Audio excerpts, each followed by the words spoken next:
இது உண்மையாலுமே சட்டத்துக்கு புறமானது, நீதிக்கு புறமானது. இன்றைய முதலமைச்சர் அவர்கள் தூய்மையான ஆட்சி நடத்த வேண்டும் என்று சொல்கிறார். தூய்மையான ஆட்சி நடத்த வேண்டும் என்று சொன்னால் எல்லா இடத்திலும் தூய்மையாக இருக்க வேண்டும். ஒரு கட்சியில் கருத்து வேறுபாடு நடக்குது. அந்த கருத்து வேறுபாடுகளை மையமாக வைத்து ஒரு சாரார் வீட்டுக்கு சென்று வருவது எந்த விதத்தில் நியாயம்? இதா தூய்மையானது? ஆக எங்க இயக்கத்திற்கு இப்படி வந்திருக்குது. எல்லா இயக்கத்திற்கும் சோதனை வரும். இது தவறான முன்னுதாரணம். இதுவரை தமிழக வரலாற்றிலே இல்லாத ஒன்று. இன்றைக்கு எத்தனையோ கட்சிகள் ஆட்சி இருந்திருக்குது, எத்தனையோ கட்சிகள் கருத்து வேறுபாடு பிரிஞ்சிருக்குது. ஆனா எந்த தலைவருமே பிரிந்த இயக்கத்துக்கு வீட்டுக்கு சென்றது கிடையாது. ஆனால் ஆரம்ப காலகட்டத்திலே தவறான பாதையிலே இன்றைய தமிழக வெற்றி கழக தலைவர் சென்று கொண்டிருப்பது உண்மையிலேயே வருத்தம் அளிக்கின்றது என்பதை இந்த நேரத்தில் பதிவு செய்ய விரும்புகிறேன்.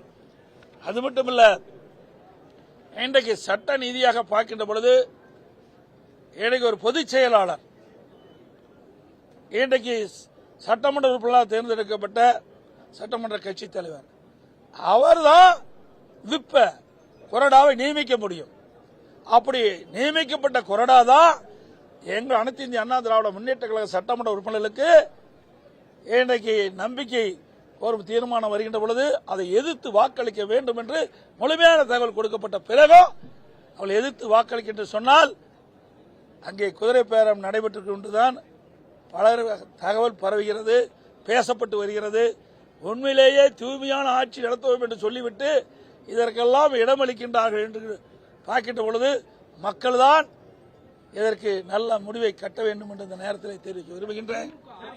அதோட இன்றைக்கு திராவிட முன்னேற்ற இன்றைக்கு தமிழக வெற்றி கழகம் 108 இடத்துல வெற்றி பெற்றிருக்குது. அதுல ஒரு இடம் 2 இடத்துல அவர் போட்டியிட்டார், ஒரு இடத்துல வெற்றி வாய்ப்பு இழந்துட்டார். 107 ரிசைன் பண்ணிட்டார். 2 இடத்துல போட்டியிட்டாரு, ஒரு இடத்துல ராஜினாமா செஞ்சிட்டாரு. 108 இருந்து 107 போயிட்டு பிறகு நீதிமன்றத்தில் வழக்கு நடந்து அந்த ஓட்டெடுப்பில் கலந்து கொள்ளக்கூடாது என்று நீதிமன்றம் தீர்ப்பளிக்கப்பட்டது. ஆக தமிழக வெற்றி கழகத்தினுடைய அவருடைய கட்சியுடைய எண்ணிக்கை 106 தான். எனக்கு திராவிட முன்னேற்ற கழக கூட்டணியில் அங்கம் வைக்கின்ற கட்சிகள் வெற்றி பெற்று இன்றைக்கு தமிழக வெற்றி கழகத்தோட சேர்ந்த காரணத்தினால்தான் அந்த 118க்கு மேல அந்த வாய்ப்பு கிடைச்சுதான் ஆட்சி அமைச்சிருக்கிறாங்க. நிறைய தேர்தல் நேரத்தில் நிறைய தமிழக வெற்றி கழக தலைவர் அவர் சொன்னாங்க. அதன்படி எதுவுமே இதுவரைக்கும் நடைமுறையை பின்பற்றவில்லை என்பதுதான் யதார்த்தமான உண்மை. அதோட இன்றைக்கு தமிழகத்தில் 34% வாக்குகள் தான் பெற்றிருக்கிறாங்க. 66% பேர் இன்னும் எதிர்பார்த்தா இருக்கிறாங்க தமிழக வெற்றி கழகத்துக்கு.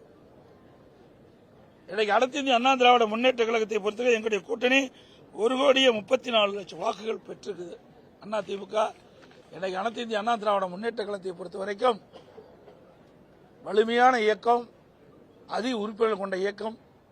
இன்றைக்கு கால சூழ்நிலைக்கு தகுந்தவாறு அவ்வப்போது மக்கள் முடிவு செய்து அதற்கு ஏற்றவாறு சட்டமன்ற உறுப்பினர்களை தேர்ந்தெடுக்கின்றார்கள். இதுதான் இன்றைய நிகழ்வு.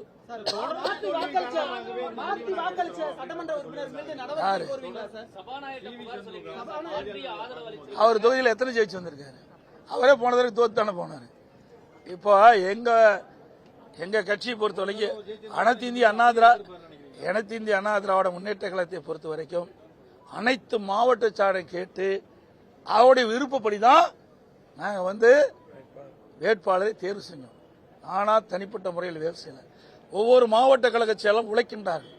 அந்தந்த மாவட்ட செயலாளருக்கு தான் யார் வேட்பாளரை நிறுத்தினா வெற்றி பெறுவார்கள், யார் மக்கள் ஆதரவு தருவார்கள், யார் கட்சி நிர்வாகிகள் முழு ஒத்துழைப்பு தருவார்கள். அதன் அடிப்படையில் தான் தமிழ்நாடு முழுவதும் இருக்கின்ற பிளே ஸ்டோர் மற்றும் ஆப் ஸ்டோரில் இருந்து பாலிமர் செயலியை QR கோடு மூலம் பதிவிறக்கம் செய்யுங்கள். செய்திகளை உடனுக்குடன் பெறுங்கள்.